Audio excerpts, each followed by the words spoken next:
Oh no, that call with LeBron in Boston was that wasn't good at all. I think that's the biggest call that I've seen blown all year this year. Like it was blatant.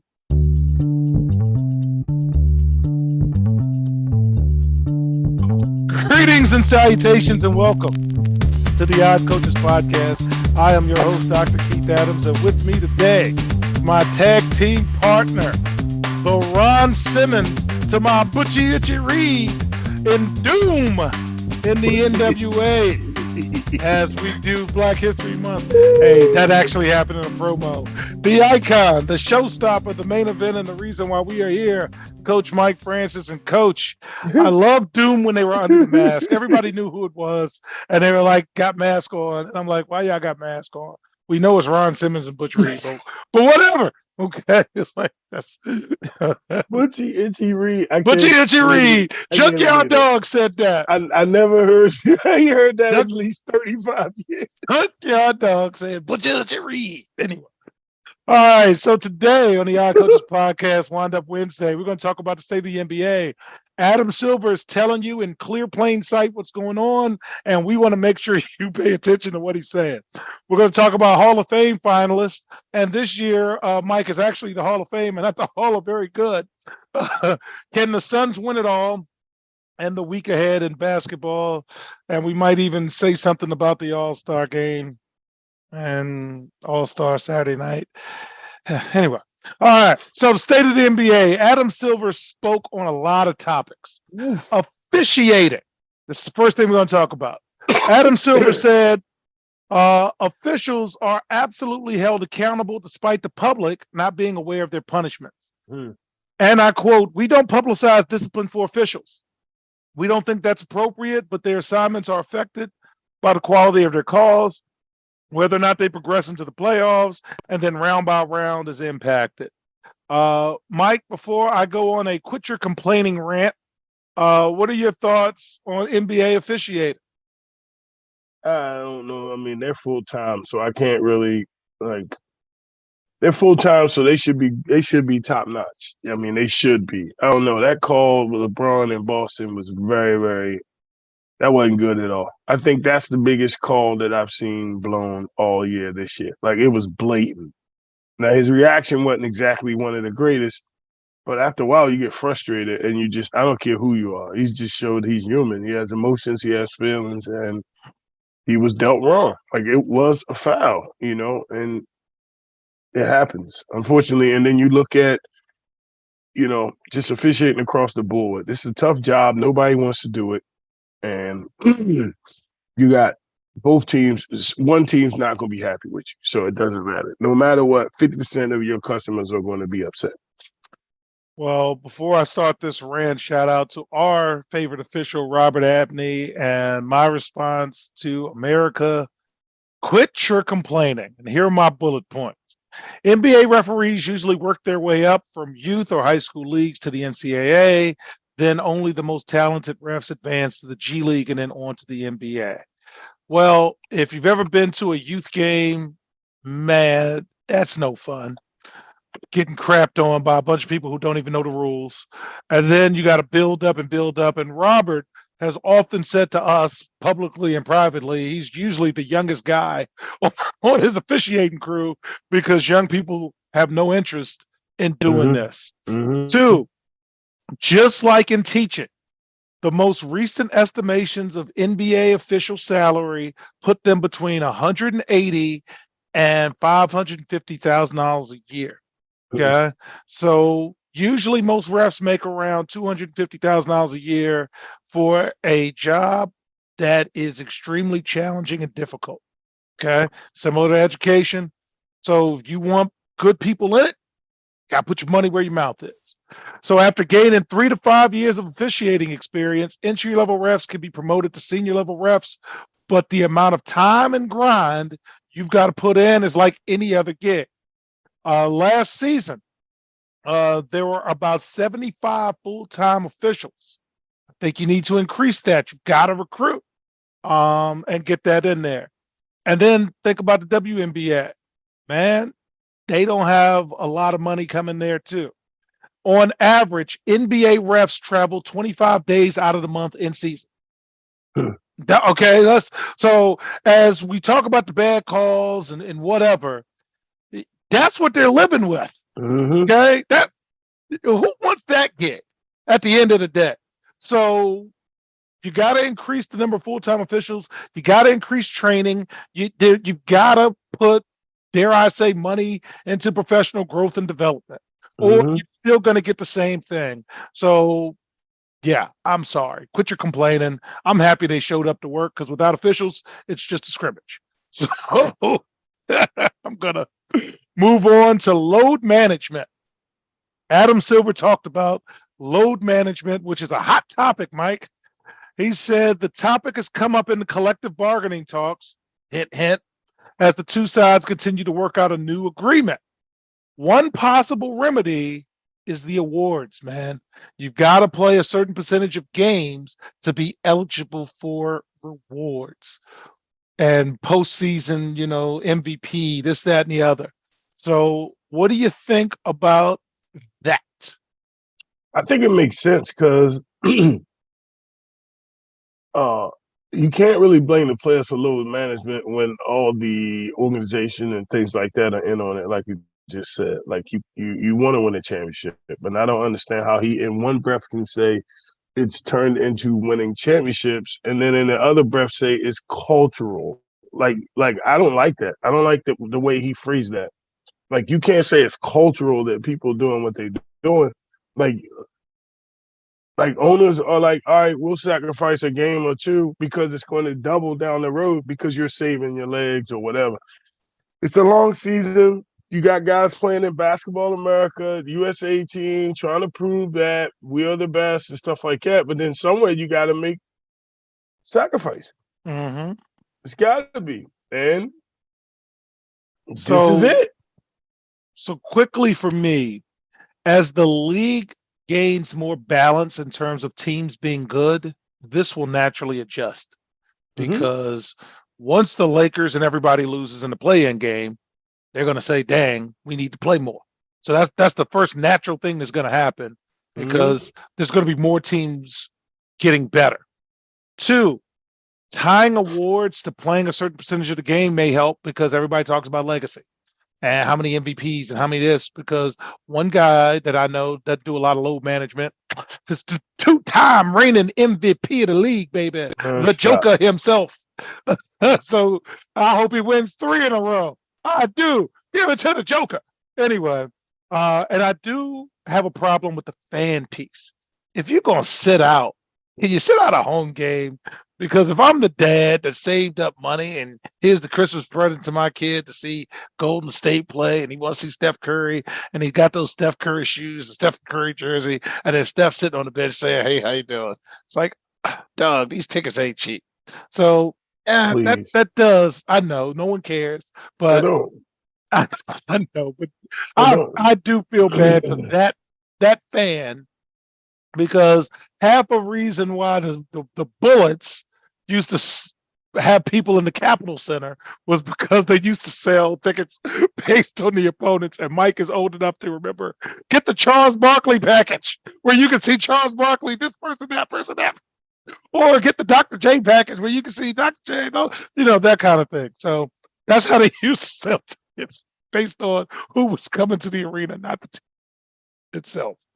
All right. Yeah, but go ahead. You gotta teach your kids life lessons, man. Everything ain't gonna be, you can plan a great, like he said, you can plan a pretty picnic, but you can't predict the weather. Like you can put all this stuff together to show your child, oh, we're gonna go to Disneyland, and then you go to Disneyland and it rains or a hurricane comes. Then what you gonna do? Who you gonna blame? Come on, man. Come on, man. So players requesting trades and honoring contracts also came up. So the topic came up in the wake of Kevin Durant and Kyrie Irving leaving Brooklyn. Telling you, everybody, y'all better listen because the CBA is going to come up and the owners do something when that happens. Watch for this. Of course. So there are just those are just 2 of the several stars that have done that. Adam Silver said They're not simple fixes with this issue, or else we would have done it. I think, Mm-hmm. on the other hand, a certain amount of player movement is good every year, but again, we have to find the right balance around player movement. But trade demands are a bad thing. We don't want them to happen, and we got to focus on that and make sure that everyone is honoring their agreement that came from the commissioner. So this is a big deal because Adam Silver and the NBA PA's executive director, Tamika Trimagillo, both insisted that it's absolutely a priority that the NBA and the Players Association come up to a new collective bargaining agreement ahead of the March 31st mutual opt-out deadline. Okay. And this is a big topic. So a couple of other topics as well. But while both sides have declined to publicly debate the issues, you got to talk about load management. That's going to come up in the contract negotiation. The potential midseason tournament's going to come up. Okay. You're going to see that come up. And lowering the age limit's going to come up. Okay. Because there's a push to have high school players able to go into the draft again, which would eliminate the one and done. Because again, this is an NBA rule. It's not an NCAA rule. And people are screaming at the NCAA. And I'm like, dog, it's not their rule. It's an NBA rule. So if the NBA says, come on in, now you open up, as the high school coaches are upset, you open up those opportunities for the high school players to get those scholarships again. Okay. But the union is going to fight high school players coming in, because if you got high school players coming in, where the veterans going to go? High school players going to be cheaper than the veterans. This is business. Okay. So do you expand the roster? How do you do this? So the easiest way to do it, in my opinion, Mike, and you can let me know your thoughts, make an NBA roster 15 players instead of 12. Okay. Have a one-to-one thing with the G League.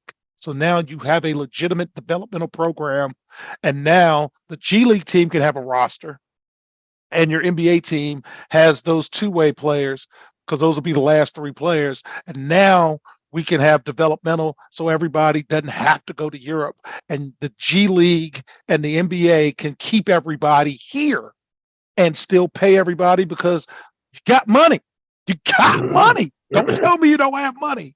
But what do you think about that as we close this segment? I agree with you on that standpoint. If we can develop the talent here, it would make a lot of sense. Like, I do understand that. It makes sense to me. This whole one and done, eliminating the one and done, that's something that maybe they see now they can sell, because, the biggest thing you can sell is potential and hope. So the more the high school kids you have in, the more people want to follow the high school kids, because they want to see where it goes, as opposed to a 8 or 9 year vet jumping around. Like, you forget that Danny Green's still in the league, like stuff like that. There's no stories about Danny Green. There's no, Danny Green doesn't strike your interest as much as Danny Green keeps quiet, keeps his check. Yeah, he does, but like he's supposed to. But you still don't. Yeah, it's a little different. And with that, I like option. That's it. That, for me, that's the thing. So now, if I'm an elite player, I don't have to go through the facade of going to a college for a year. So although I've got NIL opportunities, I can just go out and just start making money. I've got the G League option. I've got overtime elite. If you're an elite player who still is not at that NBA level yet, but maybe with a year seasoning, go do that. Or you can go the traditional college route. Again, options are good. That's all you want, is what's the best way for you. There's no right way. There's no wrong way. There's the preferred way. And I think we've got to eliminate the high school piece, and then let the professional contracts figure it out. And by expanding the roster, now you can add value to the G League, which will add value to the league. And, but with that, when we come back in our next segment, we're going to talk about the Hall of Fame finalists, and we're going to talk about, can the Suns win it all, on the Odd Coaches podcast. The reviews are in for Dr. Keith Adams' book, Finding the Balance, My Personal Journey to Academic and Athletic Success.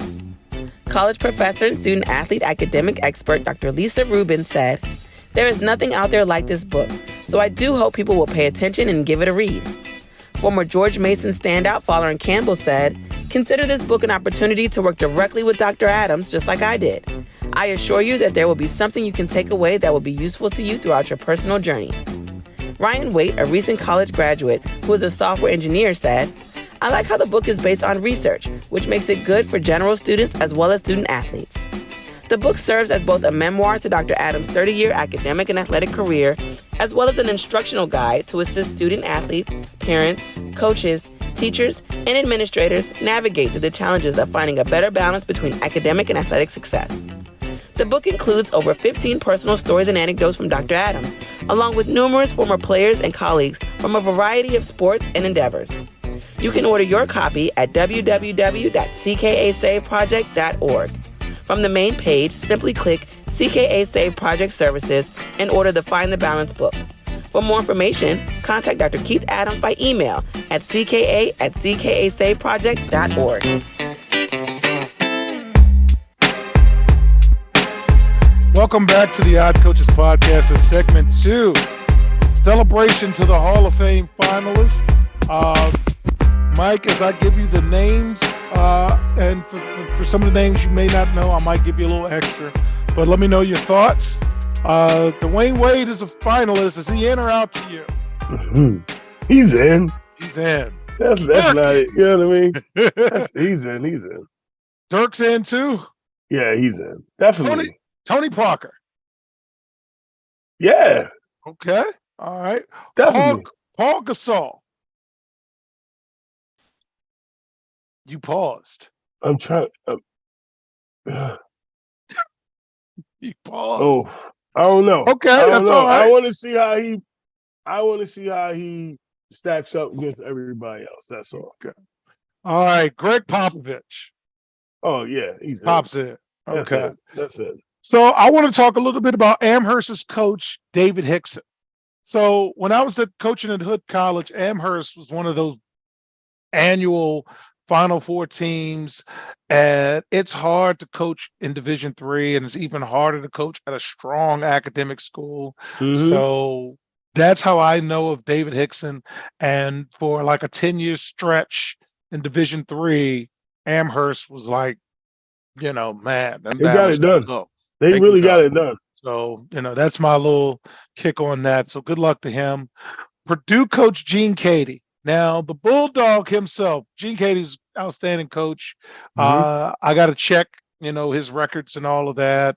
But again, he's well known, and he should be on the ballot. And just like Paul Gasol, I had, check that, and we'll do that prior to. If anybody, just Paul Gasol. I would check that. I don't know about, Okay.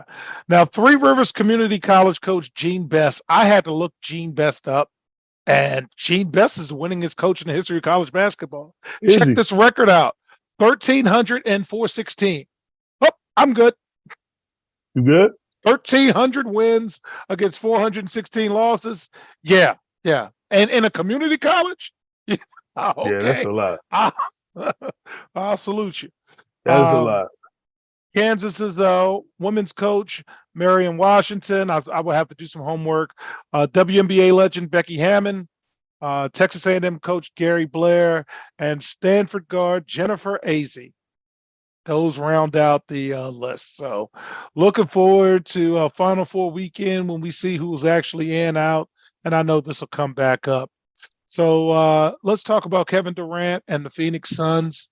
One of my favorite Prince lines of a song called Old Friends for Sale is "The sun set in the west this morning." Kevin Durant finally spoke out about being with the Suns and his time in Brooklyn. He says the Suns has what it takes to win an NBA championship. He thinks they have all the pieces. He said about his time with the Nets, we just didn't get it done on the court. That's what he said. I think when you see James, Kyrie, and myself, it was an amazing basketball for 16 games. But in order to win a championship and be a great team, you need more time on the floor. And he didn't get it. He said he's emotional about that time because he spent 4 years of his life in Brooklyn coming off the Achilles injury. They helped me through a lot, so he has nothing bad to say. But when he was asked about pushing for a trade, he said he ultimately pushed for a trade because Kyrie leaving took away our identity. I was upset that we couldn't finish. I thought we had some good momentum. Mike, you've got a little more insight with Kevin Durant's press conference. I put it in the show notes, but I stopped on that Kyrie piece because it sounds like he would have stayed in Brooklyn. Of course. If all of the Kyrie piece didn't happen. Yeah. So any thoughts on Kevin Durant's reflection of his time in Brooklyn and his, trip to Phoenix? I mean, I think he went there to play with Kyrie, correct? Correct. Am I right? Correct. Like it was him who was very instrumental in Kyrie getting there. I think that he wanted to prove that you take him in the situation I look at it, you take Kyrie's ring, they say it was LeBron.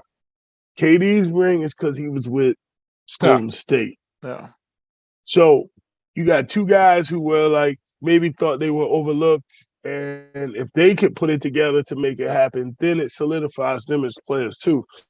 So I can see the intrinsic motivation for that, right? Do you like that word? That's a leadership word. Go ahead, man. Go ahead, find the balance, baby. So I could see that being the reason that they wanted to try to make it work. But hey, you might want to work for OU in Texas with them big words, but that's a last week joke. Okay. I did do it. I'm sorry, y'all. I lost it. It got bad. Let's get on the Russ bus. So Russell Westbrook could finish the season with the Bulls, the Clippers, the Wizards, come on back home, or the Heat, and it's not home. Okay. So where do you think Russ should go, man? Where do you think Russ should go? Because they're going to buy him out of Utah, and he's going to be somewhere else. So who? Russell Westbrook, man. Let's get on the Russ bus. Do you want that? He should come back to the. So if the Wizards get Russell Westbrook, get John Wall, get Kelly Oubre, I mean LeBron, and like you just throwing names out like it's spaghetti on the wall. Like you can't. Come on, man. Can we let it go? Like that dude ain't. Come on, man. All right. If he goes to the Heat with Jimmy Butler, that's a good. Stop. So where would you want Russ at then? I don't want him. That's the point. I don't think you understand. All right. I don't want nothing to do with him. Like I can't. Like it's a problem, man. He can still play. He can still play and he can still help a team. So can Michael Jordan. He can still dunk. So can Lucas, what's his name? Maurice okay, Lucas. We're going to go every year. We're going to end this segment with Michael Jordan. Good segue. Okay. Happy birthday, Mike. Michael Jordan turned 60. Any memories of Michael Jordan that you would like to share? Because I do have Michael Jordan memory as he celebrates his 60th birthday. I think the stories, just the videos of like everybody's commenting on him, those stories, I love those stories. I love hearing the insider stories to what he do. I think two of the one that really got me is the one with Mark Eaton and the fan yelling, pick on somebody your own size when he went over a guard. Then he dunked on 7-foot Mark Eaton and then asked the fan, was he big enough? I also like the story where he said 48, 46, 44. Like they realized he was counting backwards to get to 50. Every time he scored, he was counting backwards. All right. So fans, I love that. Michael's a bad boy, man. I am never gonna disrespect Michael's game. I've got a Michael memory because I saw a glimpse glimpse of them. I had the fortunate pleasure in 2004 of coaching in the Jordan Brand Capital Classic when Jordan was running that.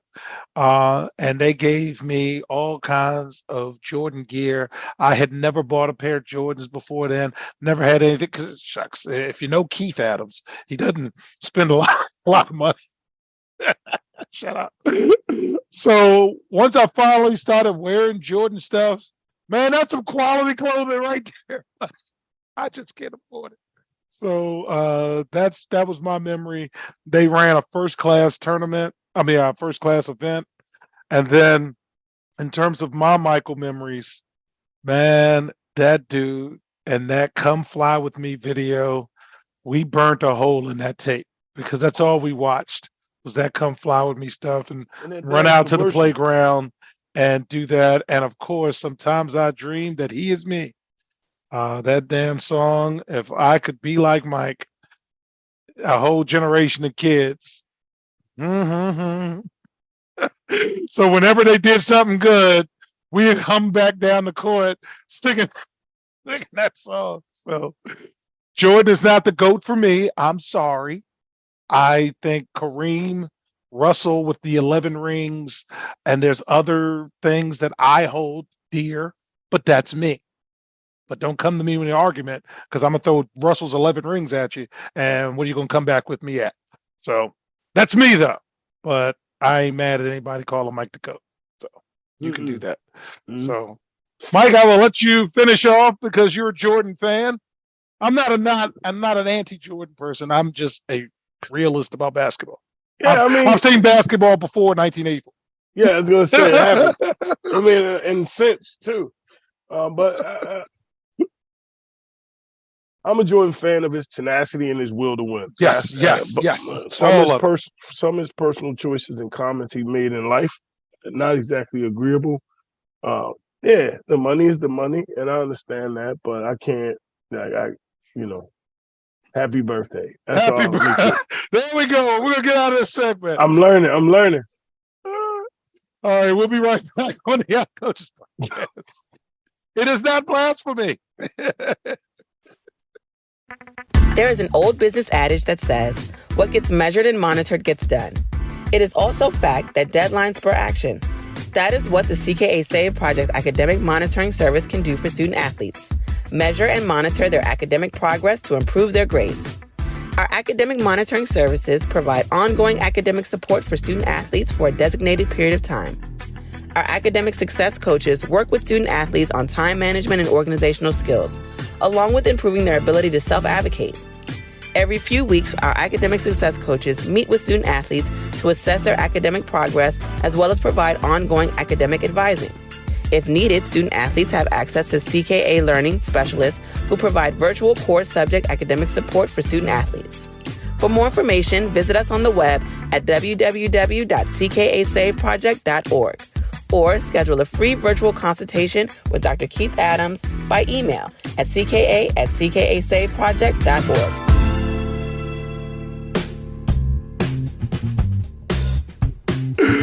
Welcome back to the Coaches Podcast. You don't have to think Michael Jordan is the sun that stars and green clovers. Okay. It's segment 3. We're setting the table for the second half of the season. All right, the All-Star break's over. The pomp and circumstances is done. Congratulations to Dame Lillard for winning the three-point contest. Congratulations for Mac McClure for winning the dunk contest. Mike, did you see any of that stuff? And we're taping before the All-Star game itself, and I don't care. But Mike, anything you want to say about All-Star Saturday night? No.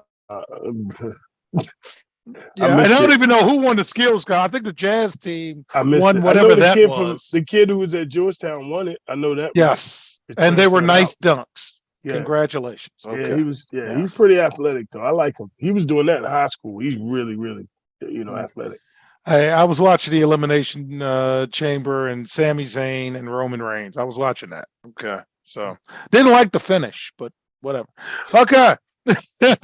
Top 5 in the Eastern Conference at the All-Star break. Boston, Milwaukee, 76ers, Cavs, and the Nets are still 5. The Knicks are 6.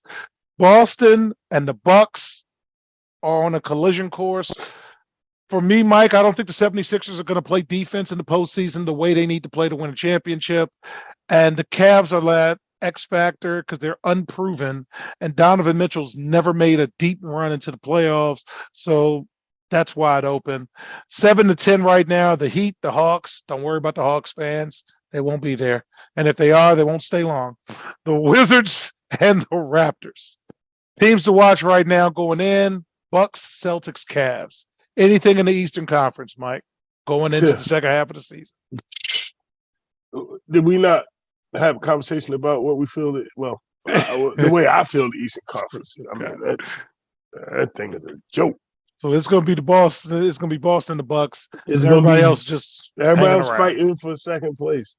If they stay healthy, Boston and the Bucks in the finals. Nobody else even got the manpower to make a run. Everybody always talk about the Bulls, and all that stuff, and I don't want to hear none of that. None of it. No. All right, in the West, and it's going to get mucky out there. It's going to get mucky. Denver, Memphis, Sacramento still balling. The Clippers are balling right now, and the Suns are fifth. The Mavs are sixth. And then 7-10, New Orleans, Minnesota, Golden State, and Oklahoma City. Notice we didn't mention your Lakers, sir. And teams to watch right now: Denver and the Suns. What are we thinking about the West? Because there ain't going to be a lot of load management coming in the West, man. You got to get in, and it's going to be hard. It's going to be hard. It's going to be hard, but I'm going to tell you right now, it's a toss-up of 5-6 teams in the West who, if they get on the roll, like, come on, man. Yeah. If they get on the roll, it's a problem. It's a problem. I really, I think in the West, number one, this Kyrie and Luka experiment is kind of turning my head a little bit. I mean, they got games to play to get to know each other a little better, but I don't believe in Memphis. I don't believe in what's the other team? Sacramento. No, I don't believe in them. You know, they're the third seed right now. We talk about that regular season stuff. Sacramento, Denver, they the best regular season organizations in the history of the NBA. But when it comes down to it, I do like Dallas. I don't like Dallas in the postseason because who's going to guard? And they traded their best perimeter defender to get Kyrie. Spencer Dinwiddie. The other dude that I can't remember. I think this is like you get two guys together like this, like very unique talents, and neither one they're not selfish. I mean, Kyrie's a good basketball player. Everything else we'll talk about, but we leave that alone. But I think you've made yourself better. I think Dallas did make themselves better. And Phoenix, wouldn't it be something to see Phoenix and Dallas have to play a playoff series? It looks like they will. Look at that. I can see that. I can see them being fourth and fifth. I don't know if what's the name can stay healthy though. Chris Paul always sees something happens. So let me tell you about Chris Paul though. As a result of having KD and now Booker and everybody else, he doesn't have to play the minutes and he doesn't have to be a primary scorer. A lot of times when Chris Paul got hurt, it was when he was doing both scoring and assists. And now I think KD takes some of that pressure off that Chris Paul's going to shoot the occasional bone jumper when they go under the screen, and it's going to be less wear and tear on him. That's my initial thought. So Phoenix, once they get in, and I hope for them that they get a 3 or a 4 seed instead of, a 5 or a 6, then you got something, because right now they're 5, but the Clippers are playing well.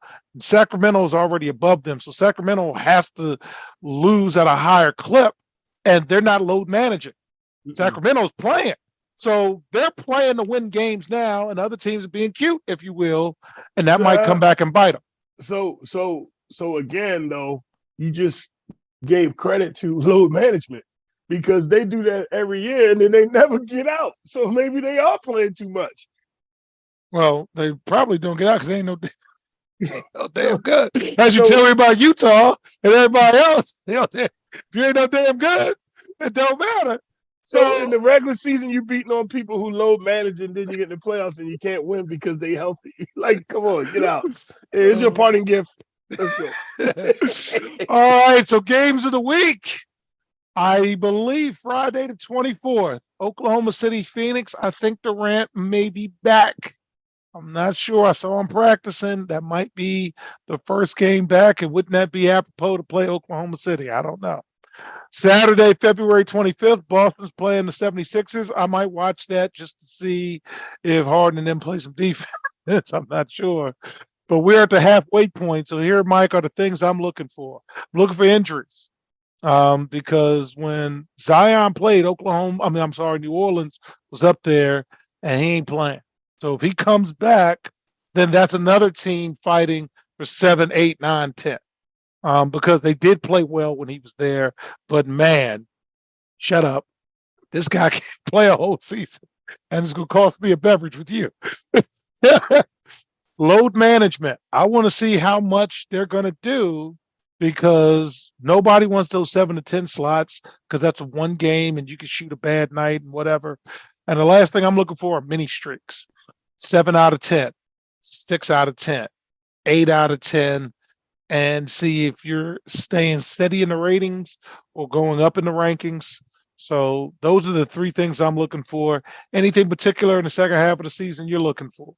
No, I think games will get better. I know I like I think games will get better. Yeah. I think that's the main thing. The games will get better. They'll be more competitive. You'll start to see everything start to shake out. So I really enjoy this part of the NBA, especially when the NFL season is over. And then we can watch games and doubleheaders on the weekend and things like that. Sit back and enjoy some peanuts and a cold beverage. All right, so fans, as we close, welcome back to two of the great ones. Brittney Griner and Diana Taurasi are both returning to the Phoenix Mercury. We're very excited about that with the WNBA season. Diana Taurasi in particular is crazy. At 40, Mike, she averaged 16, almost 4 assists a game, and 3 rebounds at 40. And the WNBA are still the best 144 women playing in the world, and she is still elite. And of course, Brittney Griner coming back after missing last season while detained in Russia. So now you've got Vegas, you got Phoenix, and you got the Liberty having major marquee talents. It's going to be fun following that this season. So welcome back. And on behalf of my tag team partner, Coach Mike Francis, I'm Dr. Keith Adams saying thank you for listening and or watching the Odd Coaches podcast. We will see you on the sidelines. Till next time, take care. The Odd Coaches podcast is sponsored by the CKA Save Project. The CKA Save Project is an industry leader in providing student-athlete academic and athletic support. From assessing student-athletes' academic and athletic skills, to measuring and monitoring student-athlete academic progress, to improving student-athlete time management and organizational skills, the CKA Save Project provides wraparound services for student-athletes from middle school through college. For more information, visit us on the web at www.ckasaveproject.org or schedule a free consultation with Dr. Keith Adams by emailing cka@ckasaveproject.org. We hope you enjoyed today's show. The Odd Coaches podcast drops new episodes every Tuesday through Friday on most weeks. Make sure you subscribe to the Odd Coaches podcast on Apple Music, iHeartRadio, Podbean, Spotify, and YouTube.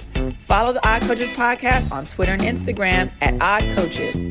Follow Dr. Adams on Twitter and Instagram at CKA Save Project. In addition, follow Coach Mike Francis on Twitter and Instagram at Coach Franchise, spelled Coach Franchize. For more information about the CKA Save Project, please visit them on the web at www.ckasaveproject.org. See you next time on the Odd Coaches podcast.